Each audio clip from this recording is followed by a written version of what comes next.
bahkan dalam bentuk table ataupun jadual. Okay. Kita tengok the structure of relationship data. The structure of relationship data. Macam mana struktur hubungan data. Structure hubungan data. Data is also known in the ER model as entity. Data tu dalam ER model ni, entity relationship model ni dikenali sebagai entity. And is represented as relationship in a relationship model. Nanti bila tengok merajah nanti insyaAllah you all boleh faham. So relationship is a two-dimensional table made out of rows and column with name. So nanti table kita nanti akan ada row dan juga column. Okay, column in a table represent the relationship. Okay, kalau column, you bayangkan column. Okay, column, row, column macam ni kan? Row macam ni kan? Column in a table represent relationship attributes and row contain record or attribute values known as a tuple. Maknanya satu row tu kita panggil satu record. Dalam satu row tu ada nombor metrik, ada nama, ada program and so on lah. And then there are several alternative terms for relationship, tuple and attributes. Ada banyak lah nama-nama lain lah yang terms lain yang sebutlah. Okay, kalau tengok pada table ni, alternative terms for relationship, tuple and attributes. Okay, kalau term relationship, ada setengah tu panggil table, file, ataupun kalau term tuple tu dipanggil row ataupun satu record. Attribute, ada setengah orang panggil column, ada setengah tu panggil field. Actually benda yang sama lah, attribute ke, column ke, field ke, benda yang sama. Sama juga dengan tuple, ada yang sebut tuple, ada yang sebut row, ada sebut record. Ada sebut file. So you jangan confuse lah.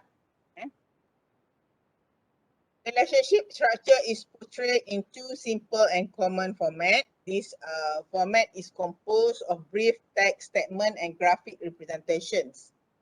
Okay, for example, brief text statement, relationship name. Okay, relationship name, and it is a list of attributes in placed in bracket. Relationship name contohnya, dia punya format dia macam ni, relationship name, attribute 1, attribute 2, sampailah attribute n. Sampailah dia punya attribute apa-apalah. Contohnya, contoh kita katakan sebagai entity table. Okay, table, dalam table ni, dalam table, dalam entity student, ada dia punya attribute dia, metric number, ada name, ada fakulti, ada address. Separated by separate by comma lah. So formatting dia macam ni. Kalau tulis dia punya apa ni, entity dia student, metric ataupun relationship dia. Apa ni, jangan confuse lah, ada yang panggil relationship, ada yang panggil table, ada yang panggil file. Okay, so format dia macam ni student, contohnya relationship name dia student, metric number, name, fakulti, address. Dalam table student ada metric number, ada name, ada fakulti, ada address. Okay. So dalam bentuk graphic representation, relationship name is placed on top of rectangular box containing the name of the relationship attributes. And the format is, okay, formatting ni memang macam ni, macam dia punya biasanya nama table tu memang kita buat huruf besar. Okay, and then dalam dia punya box lah, kita panggil macam box ni, rectangular box ni, attribute 1, 2, 3, 4 and so on lah. For example, the student dia ada attribute dia, metric number, name, fakulti, address, phone. So ini adalah bentuk grafik dia lah. Okay, similar to the ER model concept, the key is used to identify each tuple entity occurrence in the ER model uniquely. So mesti dalam satu table tu mesti ada satu key yang unik. Supaya apa? Supaya kita boleh identify. Kita tak boleh nama kita tak boleh gunakan dia sebagai primary key. Kalau you nama Ali, mungkin dalam kelas you mungkin kebetulan akan ada 2-3 orang Ali. So nak macam mana sistem tu nak kenal Ali kalau kita secara atas kasar kita boleh kenal. Okey, Ali ni rendah, Ali ni tinggi, Ali ni pula rendah juga tapi mungkin Ali ni kulit dia cerah, yang ni kulit dia gelap. So you boleh identify, betul tak? Betul? Tapi kalau dalam database, dia tak boleh nak identify Ali mana satu. Especially bila you buat query lah, you nak cari data ke apa ke. Which one Ali yang you nak cari tu. Okay. So each relationship must have a key known as the primary key. Mesti dalam tu kena ada satu unique key. Contohnya kalau pelajar, nombor pelajar lah, kita create nombor pelajar.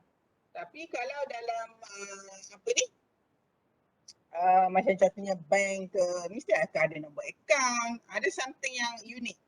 Benda yang common tu kita tak boleh. Kita tak boleh buat sebagai dia primary key. Okay, in certain case such as composite entity and weak entity, different keys will be fixed. Nanti kita tengoklah composite entity ni. Okay, this exception will be explained in the next unit. Nanti akan datang kita tengok. So the primary key can consist of one or more attribute. Okay, dia sama ada dia mempunyai satu ataupun lebih attributes. The primary key which consists of more than one attribute is known as composite key. Okay, the primary key is underlined to differentiate it from other attributes which are not keys. So primary key dia boleh juga mengandungi lebih daripada satu attribute. Contohnya tadi table pelajar dia ada kita ambil dia nombor matrik sebagai attribute. Itu kita panggil primary key biasalah. Tapi kalau kita menggunakan gabungan lebih daripada satu key untuk menjadikan dia sebagai primary key, so itu dikenali sebagai composite key. Faham tak? Mungkin dia gabung katakan bukan dia guna nombor matrik saja, mungkin dia gabung nombor matrik dengan program for example, menjadikan dia untuk menjadikan dia sebagai primary key. Mesti ada reason-reason yang tertentu lah. Okay, boleh faham? Senyap, boleh faham tak? Boleh. Okay. So how do we present the connections between two relationship or tables? We must use one more key for this purpose, and this key is known as foreign key. Wah, apa kamu ada kelah? Tanya je nak kenapa? Tanya kat Zura.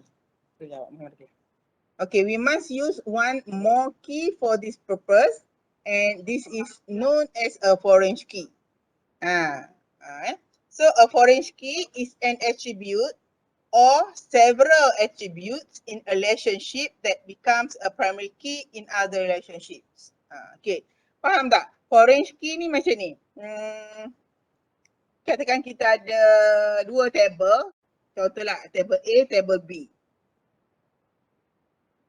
Faham tak? Table A, primary key dia katakan nombor apa-apalah. Nombor apa maksudnya yang table B, table A, table A bila primary key tu diletakkan juga untuk buat relationship tu, diletakkan dalam table B. So kita panggil dia sebagai foreign key sebab dia berada dalam table lain. And then kalau primary key bagi table B diletakkan di dalam table A, so dalam keadaan tersebut dia primary key pada table dia, tapi dia adalah foreign key bila dia berada di table yang lain. Faham? A foreign key is an attribute or several attributes in a relationship that becomes a primary key in other relationships. Boleh faham tak?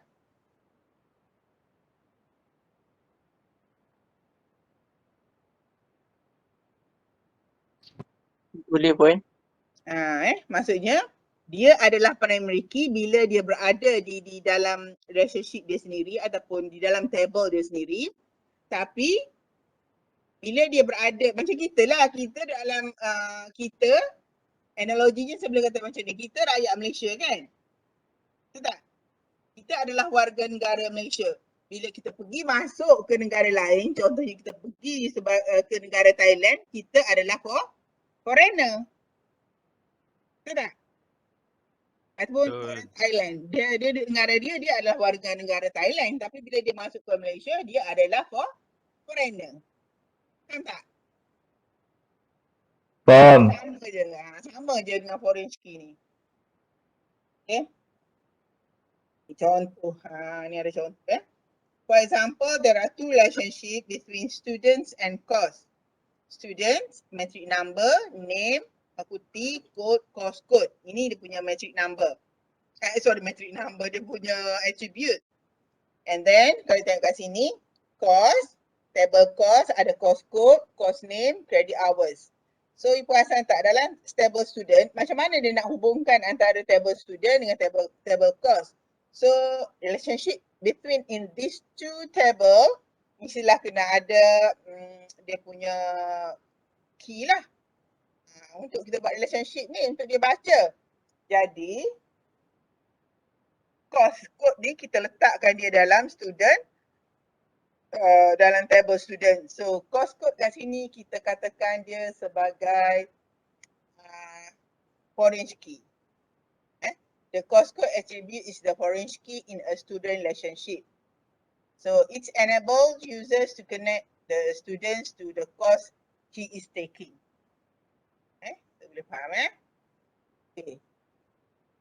Dan ciri-ciri untuk relationship ni mesti you kena faham dan ingat. Sebab apa benda ni nanti you nak kena buat. Kena faham bukan sekadar you hafal tapi you nak kena ingat Each relationship or table has a unique name. Each data entry to the cell, the crossing of line and column is atomic. Kita panggil atomic sebab apa? Because relationship does not have multiple value attributes. Each row is unique. There are no two same rows in a particular relationship. Each attribute or column in a relationship has a unique name. So, macam saya kata, mesti ada nama yang unique. The arrangement of columns is not important or does not have any significant meaning. The arrangement of columns can be changed without changing the meaning of the relationship. Jadi kena faham lah. And then the arrangement of row pun sama. It's not important or does possess any meaning. The arrangement of rows can also be changed without altering the meaning of the relationship. Banyaklah ciri-ciri dia ni. Observe the characteristic of the second relationship. If we define multiple value attributes in entity relationship model, what must we during the translation into the relationship model? Because the relationship model does not have multiple value attribute and we need to delete it from the table. So benda-benda ni, tips ni untuk you create table ni you kena faham Okay, actually we do not delete it according to the meaning of the word delete. It still exists, but we merely change its shape so that it is suitable to the dimension of relationship. Okay, kita tengok. Assume we have a student relationship. Okay, kita anggapkan kita ada student relationship with attributes. Okay, kita ada table student, attribute dia metric number, student name, department and major. Okay, kita akan tengok dalam figure lagi. Because the student can have more than one major, the major attribute become multiple value attribute. Contoh tengok sini kan, figure ni with multiple attribute. Each data entry to the cell, the crossing of line column is atomic. Why? Because the relationship does not have multiple value attributes.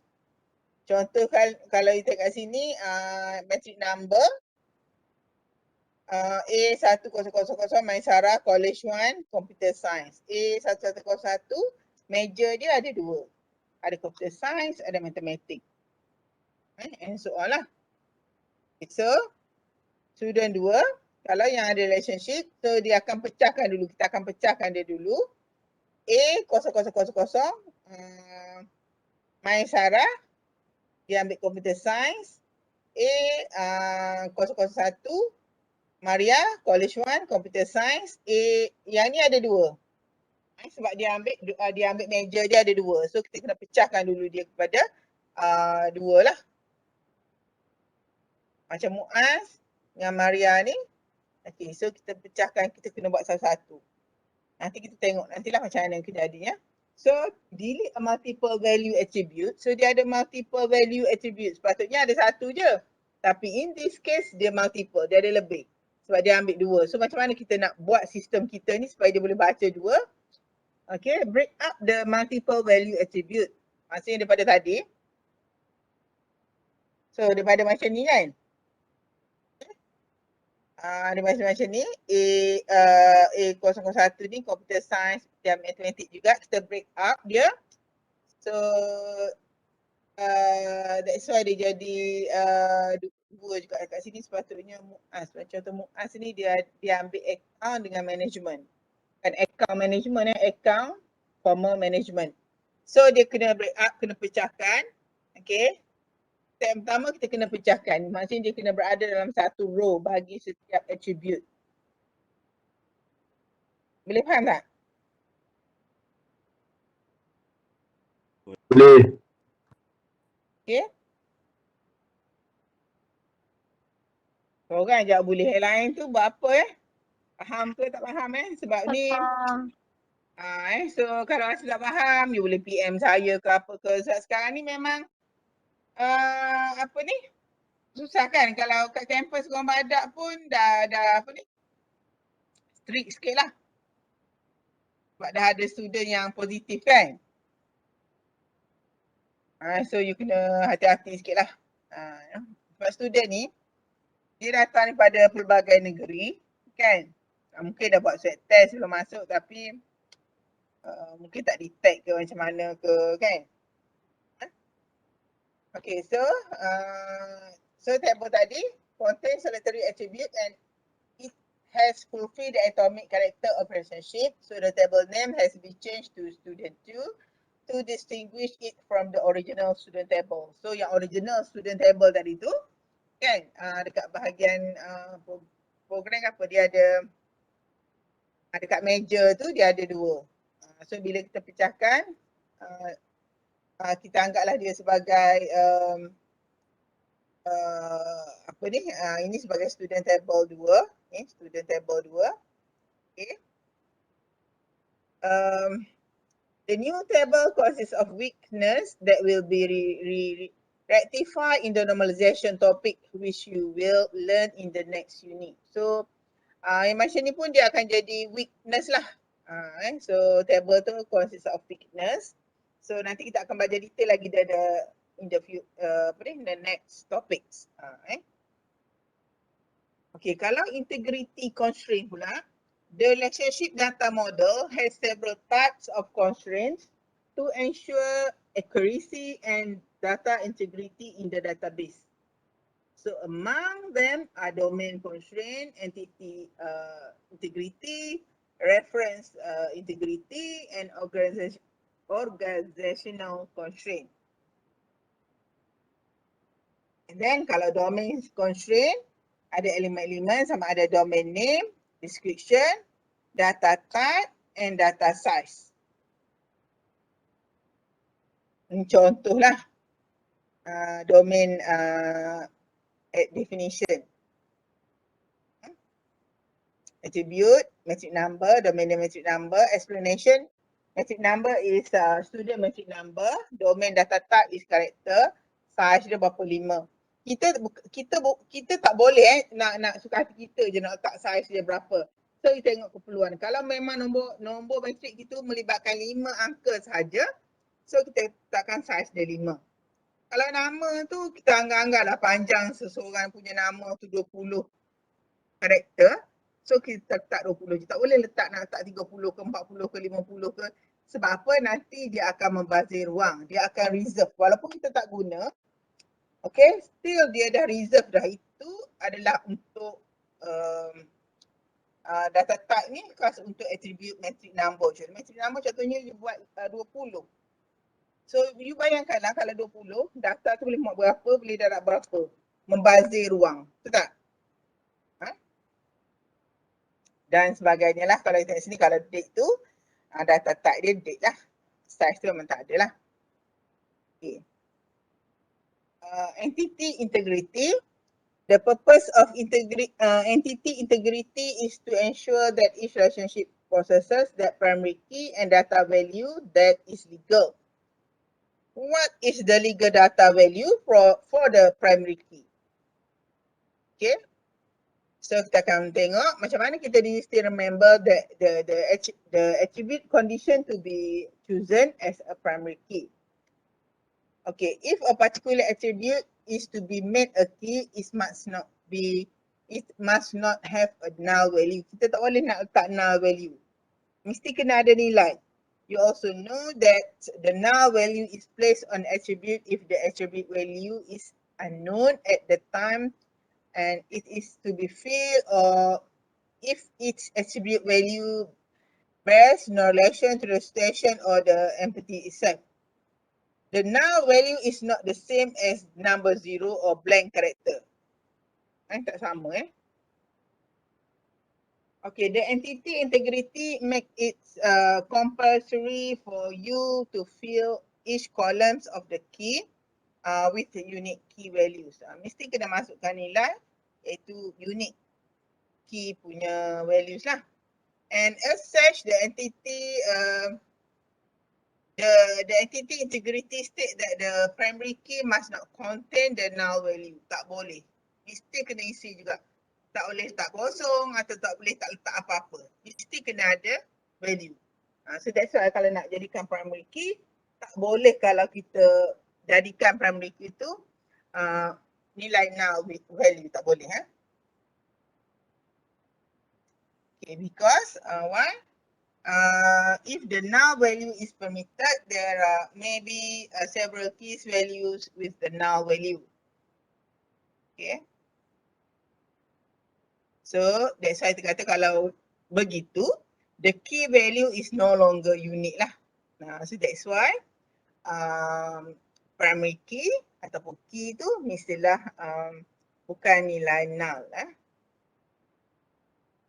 Okay, relationship between tables in a relationship model is represented by a foreign key. Okay, you have been given explanation regarding foreign key. Okay, dah cerita dah tadi pasal foreign key. And then logically, two tables are related through the attribute having the same domain. Okay, next table, kita tengok this table relationship, notice that each foreign key match the primary key.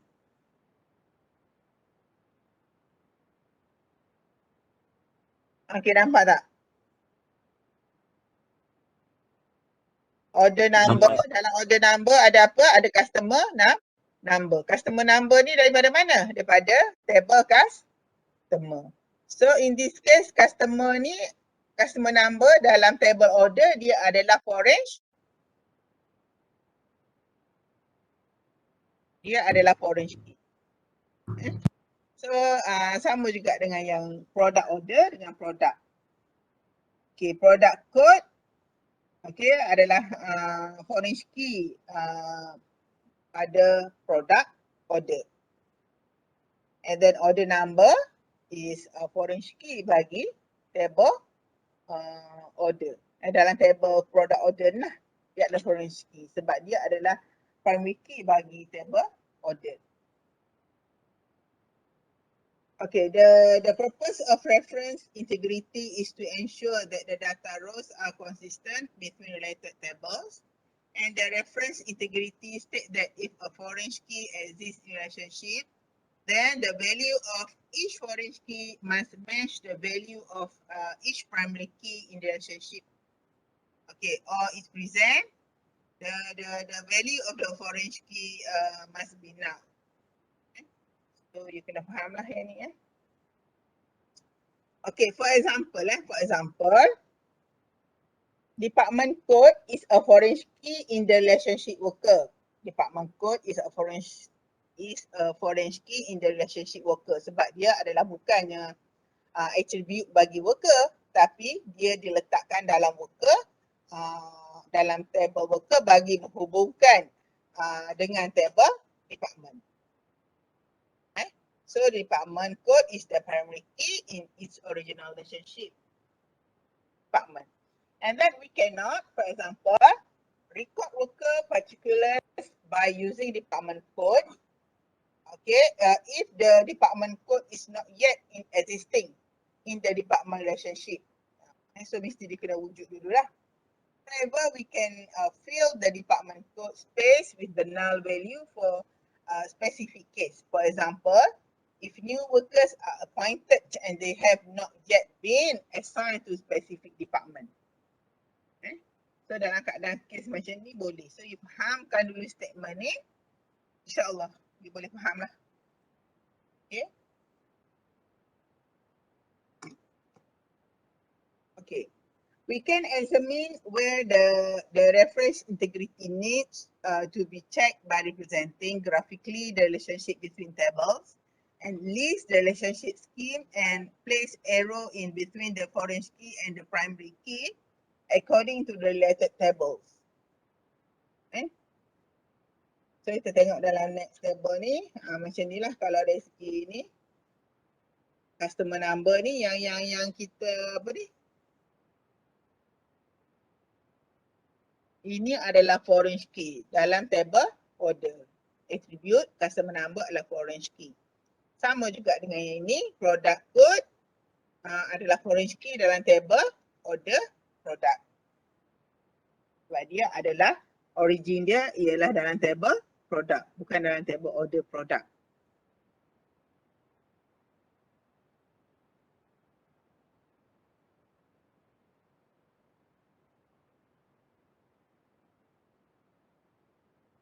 Okay, dari segi organization constraints, our statement in the form of rules, we show that the characteristic of constraint of business. For example, if a pre-degree student intends to fulfill the conditions of becoming a degree holder, he must accumulate 120 credit hours. Or we can say that if a customer buys more than 100 worth of goods, he will be given a discount of 20%. If they buy less than 100 ringgit, so they will not be given a discount of 20%. There. And then how can a database assist in implementing these organizational constraints? So this can be done through the entity domain and attribute by making use of data manipulation facilities and other aspects of DBMS. For example, when a clerk assess student status at the end of the semester, the database system used by him or her have already defined student status according his or her position. And then, for example, SQL statement has already defined that if the CGPA is less than 2 points, so the status is failed. And if the CGPA is more than 2, the status is passed. And if the CGPA is more than 2 and credit hours more or the same as 2, the status is complete studies. So itu memang kita dah programkan. And such process student data will contain the correct status according to the fixed organizational constraint. Okay, habis dah satu ni topik yang keempat ni, entity relationship. Nanti saya akan bagi tahulah untuk soalan ni, banyak yang you all kena lukis-lukis ni. So untuk lebih faham lagi, you explore dekat klik ni, Jangan esok nak exam hari ni baru tengok dekat klik ni ada banyak latihan-latihan dan sebagainya, so you all boleh buat. Jangan nak tunggu saya suruh buat baru nak buat. Tak semesti tak ada markah you tak buat. Ada nak tanya apa-apa lagi tak? Kalau tak ada, kelas kita setakat ni je dulu. InsyaAllah kita akan jumpa lagi pada minggu hadapan. Okay, Assalamualaikum warahmatullahi wabarakatuh. Waalaikumsalam warahmatullahi wabarakatuh. Okay, sama. Okay.